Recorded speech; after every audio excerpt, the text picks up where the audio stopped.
Hey, what's going on, everybody? It's your boy TCG Discussions, and today I'm coming at you with a Trunks Hope for the Future deck profile / tournament report of this Friday's local Dragon Ball Super at P2 Collectibles. It was just a fantastic and fun time. I really love this deck. This leader is absolutely fantastic. Trunks is just super good, and the advantages you get off this card is just insane. But before I get into the deck profile and I talked a little bit about what I played today, just huge shout out to P2 Collectibles. They created this awesome mat far above the competition. It is just super duper cool. And just shout out to them. The price support was incredible. $5 entry, 8 packs and 2 dash packs. Just can't get better than that. Yeah, so without further ado, let's get into it. For those of you who do not know what Trunks does, Trunks is basically a card that allows you to draw whenever you combo with a card that is 2 costs or more to play. And at 4 or less, you can draw 2 to awaken. And this card allows you to, again, do the same thing you did on the first side, but when it attacks, it draws a card. And the drawing is just absolutely crazy and insane. I absolutely love this card. So without further ado, let's get into what we played. We're actually going to start off with the black cards that we played. Masane. This guy, oh my gosh, this guy's insane. So basically, Masane, the Mysterious Warrior, he basically is like Kale. When you play him, you can warp weight anything that is not a blocker that adds up to 5 against your opponent's stuff. And in this deck, you play it for free. Like, it's just so free. Basically, the reason why black synergizes so well with this is because we're comboing with cards all the time, right? We're comboing so that we can get good draws off this. And so basically, we are fueling the drop area constantly for black cards. And that basically means we have a 5-drop, 20k, double strike for the cost of 1 energy because to, like, overwhelm warp everybody's like stuff away. Absolutely love this card. This card's fantastic.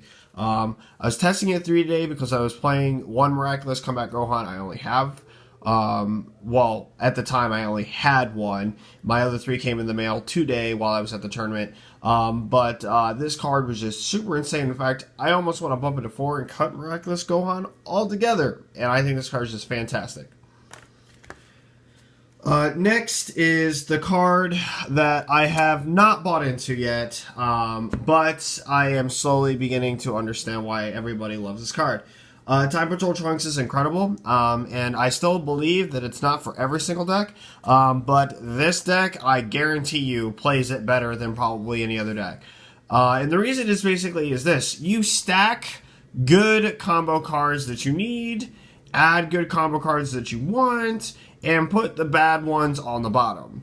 So, like, if you're getting ready to shotgun your opponent, you drop this guy, fantastic, because he's 15k attack. On top of that, he was free, plus, you're gonna plus off him, and depending on what you have in your hand, let's say you like the second card, put it on the top of your deck, boost attack Piccolo this thing, you get to get that combo card. Today when I played this, literally, boost attack Piccolo and boost attack Piccolo were the 2 cards I drew, and you can bet what I got when I played a boost attack Piccolo, another one. So, another one. Anyway, this card is just absolutely insane. Definitely maximize the potential of this deck. Also being a 0-cost 5k combo card was just absolutely great. That sums it up for the black. Time to go on. The closer of the day is Saiyan Kappa. This card's crazy insane. 1, helps us awaken. 2, it's a double strike that is cost of 1. 15k double strike potentially. So your opponent actually just have to treat this as a serious threat, and I'll explain why this card was my closer later. On to the most broken red card in the deck. Mighty Mask, the Mysterious Warrior. There is not a better red card in this deck than this. Free. Like, at least not in this one, and like, this card's just nuts. The reason why is, basically, it is an inherent +1 because it searches us to leap to the future Son Goten and our Unyielding Spirit Trunks. And the reason why that's important is because the Unyielding Spirit Trunks allows us to keep pushing our opponent, allows us to keep pressuring, allows us to reuse our energy, and come at our opponent in different and new ways. It opens up the floodgates to new possibilities and new combo extensions on our turn. So Mighty Mask was an incredibly good card, searching us combo fodder as well as energy refund. Absolutely love it. Next, we play 2 Leap to the Future, Son Goten. Why this card? Over the other one, the Family Justice one. 1, that one's green, and 2, this one's red. And that matters a lot, actually, because I can't do anything with the green at all, but I can do something with this, and to top it off, 0 cost 5k combo potential versus 1 cost 5k potential. So I will definitely take this one. I think it is very, very good. Then we play 3 Furthering Destruction Champa. Furthering Destruction Champa is just absolutely great in this deck. It steals games. It gives cards like Mine and Kaba if you have low enough life, or other 5k costs that are very easy to play, other free cards like Time Patrol Trunks. It gives them the ability to be double strike and gives them 10k attack. This card is just fantastic. It's obligatory, steals games, wins games. 3 of the underestimated card of the day. Ability Unleash Ultimate Gohan. I thought this card was not very good, and I was just absolutely wrong about that. So you swing with this card, and if they negate it, you draw a card, and it's got the ability to become double strike, so it's really good against your opponent late game. And 0 cost 5k, and it's an easy 3-drop, which means it didn't cost you too much energy to play, and there's lots of ways for you to refund your energy with the Unyielding Spirit Trunks, as well as Senzu. So absolutely think this card was fantastic, and I definitely would recommend that you play 4. We'll continue to play 4 into the future, and his 15k attack is actually pretty relevant. On to the last red card, we played 1 Miraculous Comeback Ultimate Gohan.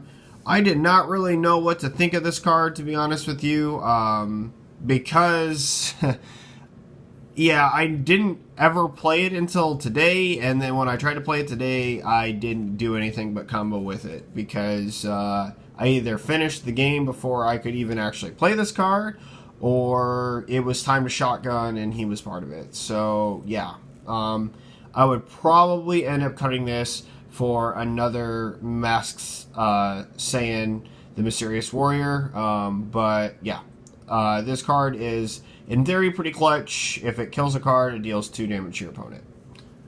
And it's very easy to play. If you have 3 or less cards, you can basically play it for the cost of 2.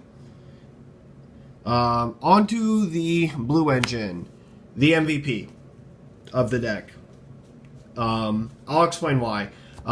Think NBA, defense wins championships, and there's no better card in the deck that defends like this. It is the MVP of the deck because, think about it this way, I will always have cards in my hand to combo with. I will always have offensive pressure with the amount of cards in my hand, self-forbidding that I would, play against a cell player that would actually be able to cell chain me. But if I don't go up against Cell, I'm always going to have the cards to push. What I won't always have the cards to do is to sometimes either outpush a Trunks Mirror, or maybe if I'm having to save cards or spend some combo fodder because I'm too low life in certain areas, I just didn't get the right cards too late. This card solves that problem though, right? Wizard's Coercion just straight up negates, stops. It makes those big threats that are going to kill me just not even a threat to me at all, because if I survive on my turn 4, and this card will help me do that, turn 5 is going to be Blitz Rush Death. It's just going to be insane. So Wizard's Coercion is just absolutely incredible. Play this card at 4. Next is a card that I see people play at 3 or at none. It's wrong to play either of those ratios. You play this card at 4. This card helps you extend. It is a defensive card. Again, defense wins championships. Can't say that enough. This card's insane. I absolutely love this card. And yeah, Senzu Bean, just being able to protect protect yourself. It like also deters your opponent from attacking if there's enough Senzu Bean there. And it also allows you to keep extending and pushing and shotgun your opponent when you have to. Next is the MVP runner-up of the blue cards when it comes to mana refund, and that is Unyielding Spirit Trunks. This card's insane. It's incredible.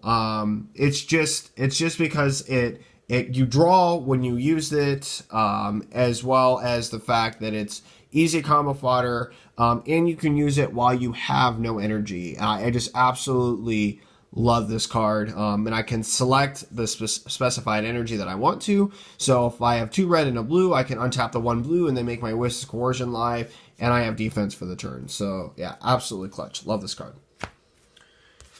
Then next is Trunks' Bay. Mai is just great. There are several reasons why. Again, Defense Wins Championship, she's a blocker. Secondly, she is free. And last, because she is free, she is an extra card to shotgun and kill our opponent with. You can get these cards up pretty high, and I got a story for that at the end. So these 5,000 cards that can swing with only 5,000 attack, they can become threats too. And mine is just really super good. 4 of the card that is not maximized is good here as it's just not as good as maximized here in this deck anywhere else. It's just not. Boost Stack Piccolo. You have to play 4 of it. Boost Stack Piccolo basically is so maximized because of what our leader does. So on the Awaken side, I just want you to picture swing, draw for effect, boost attack Piccolo, draw for that, draw because it's a combo cost of 2 or higher. That's all you need to know. Like there is not another deck that utilizes this card like Trunks does. I absolutely love it. Think it's fantastic. Played it for. Yeah, it's great. And the last 4 cards we play are the Ultimate Judgment Jakros. I absolutely love this card. I think it's great. Again, defense wins championships. This card is very good defensive. It's good for charging. It also procs a draw. It fits fantastic in the deck, and I think that it is just one of those cards that will probably remain at 4. Yep, that pretty much wraps it up. On to my story about why Cab is the closer of the deck. Today, I had pushed through 4 negates, and because, again, Kaba is a 1-cost card to play. Just 1 cost. It's fantastic. I play him, swing, no negate. I pumped him up to 100,000 without using his ability to boost himself to a 10k double strike. So I pumped 95,000 on that Kaba. He went Super Saiyan. There was obviously a furthering Destruction Champa there, and I just finished and closed the game with him. Absolutely crazy. Love that guy. So that's it for my Trunks deck profile. I think this deck is fantastic. I love it. I'm going to continue to play it and try different builds and tech choices in the future. Let me know what you guys think of this deck profile down below. Let me know any tech choices that you would like to make. And I will see you guys next time. This is TCG Discussions signing off.